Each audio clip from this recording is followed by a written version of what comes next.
Matthew chapter 22, verses 1 to 14, it's the parable of the marriage feast.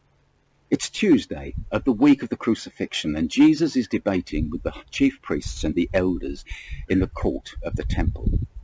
Jesus tells them a series of parables, and the one I'm looking at here is of a king, God, who invites guests to his son's marriage feast, but they refuse to come. Verses 4 to 6. Again he sent forth other servants, saying, Tell them who are bidden, Behold, I have prepared my dinner, my oxen and my fatlings are killed, and all things are ready. Come unto the marriage. But they made light of it, and went their ways, one to his farm, another to his merchandise. And the remnant took his servants, and treated them shamefully, and slew them.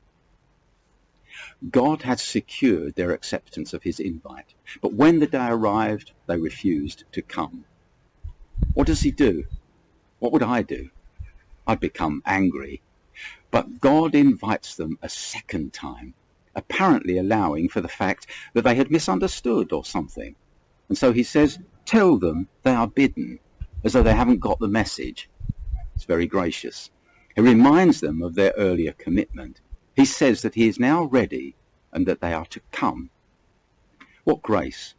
A second chance, a second invite. Some have seen in this a reference to the old covenant and the new. Be that as it may, Jesus is illustrating the goodness and kindness of God, not to mention his amazing patience. Now they give one of two responses. One lot simply laugh contemptuously. They made light of it, as the word says. They made light of it and went on with their everyday lives. Imagine it. The invite arrives, he opens the letter and tosses it to one side, finishes his breakfast and goes off to work.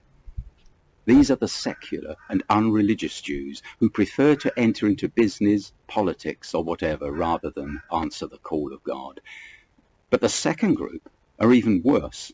They actually get angry and humiliate and then kill the messengers who are commissioned to bring the invites. It's like killing the postman. These are the leaders of the religious Jews who, throughout the centuries before Christ, abused and killed their prophets, God's messengers. Hebrews chapter 11, verse 37. Finally, together with the Gentile Romans, they killed the Son himself. We'll look at God's response tomorrow, God willing. Meanwhile, think of the grace and long suffering of Almighty God.